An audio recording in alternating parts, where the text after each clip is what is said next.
ô Dieu, au milieu de nous. Nous voulons que ton feu descende sur nous.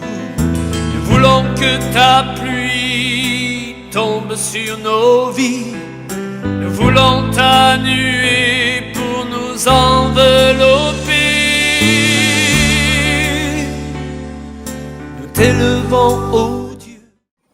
Bonjour tout le monde, que le nom du Seigneur soit béni. Bien-aimés, ce matin, je voudrais vraiment nous encourager à utiliser une des armes que Dieu a données aux chrétiens, a données à l'Église.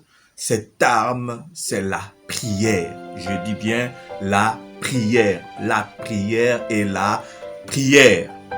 Bien-aimés, dans Exode 17, la Bible nous dit que Moïse, face à la situation, a dit « Je me tiendrai au sommet de la colline. » Je me tiendrai au sommet de la colline, bien-aimé.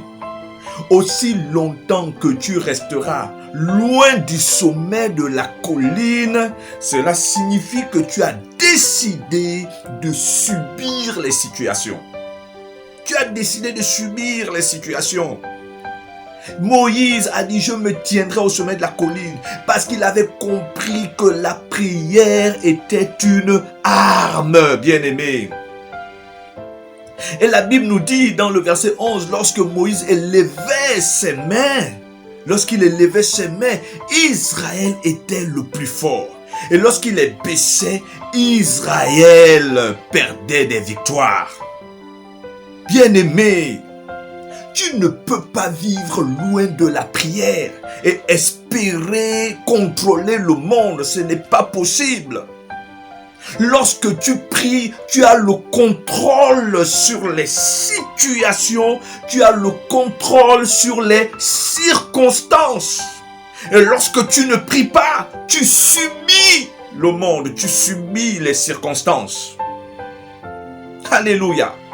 Bien-aimé, il est temps de te réveiller, mon frère, ma soeur. Réveille-toi, réveille-toi.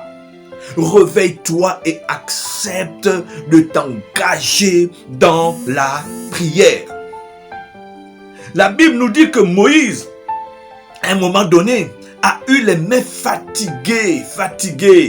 Peut-être que tu es dans cette situation, tu es lassé, fatigué de la prière, fatigué. Tu te dis que tu as tellement prié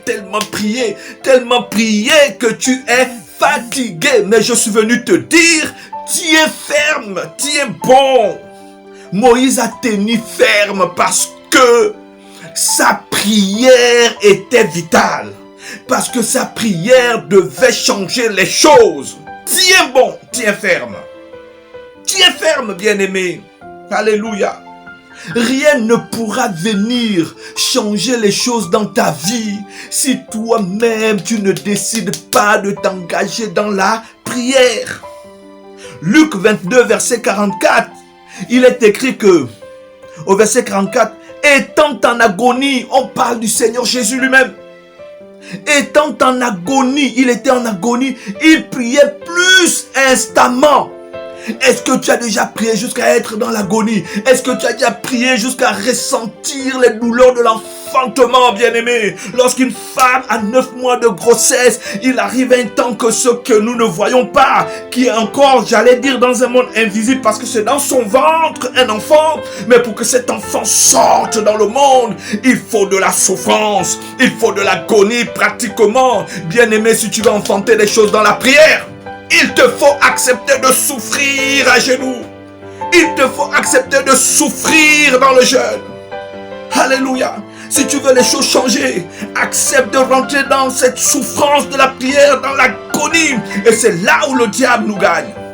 Satan sait que c'est une arme efficace contre laquelle il ne peut rien.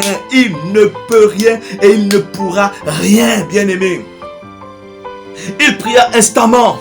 Et on dit que sa sueur devint comme les grumeaux de sang qui tombaient à terre. Sa sueur devient comme des grumeaux de sang. La sueur de Jésus s'est transformée en sang. Ou passe devant une table. Ou pas dans un lieu public. Ou pas n'importe où. Mais dans la prière.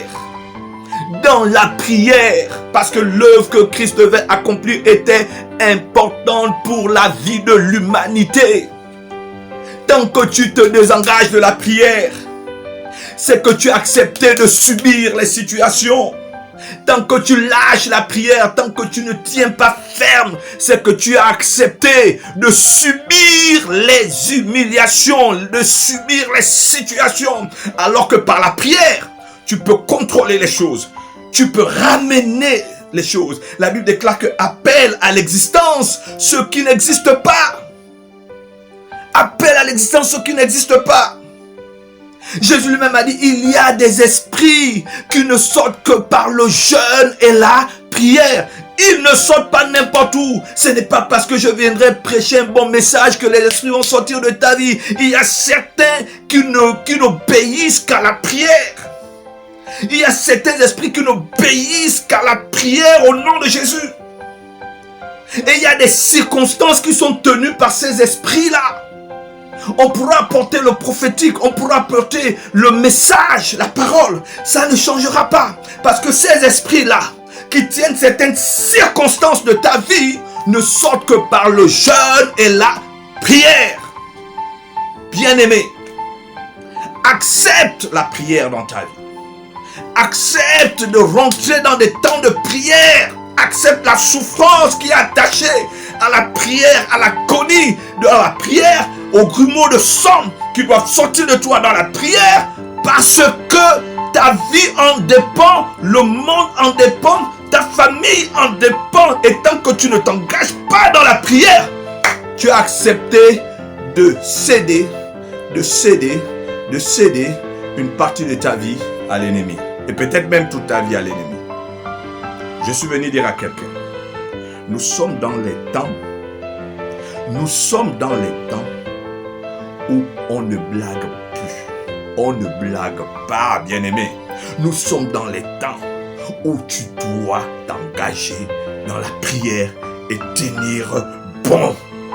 Que le nom du Seigneur soit béni et sois encouragé par ce message. Sois encore béni. Seigneur, je te prie maintenant. Nous ne voulons plus blaguer, nous ne voulons plus nous amuser, Dieu vivant d'Israël. Mais nous voulons nous tenir dans la prière. Nous voulons nous tenir dans ta présence et intercéder et prier dans la douleur, prier dans l'agonie, Seigneur. Au nom de Jésus, nous croyons que la Bible déclare qu'appelle à l'existence ce qui n'existe pas. C'est pour cela, Père, nous établissons la prière dans nos vies. La prière est une priorité. Toi-même, tu as dit prier sans cesse. La prière devient une priorité. La prière devient quelque chose de fondamental dans nos vies. Au nom puissant de Jésus. Merci Seigneur, à toi toute la gloire. Au nom de Jésus. Amen.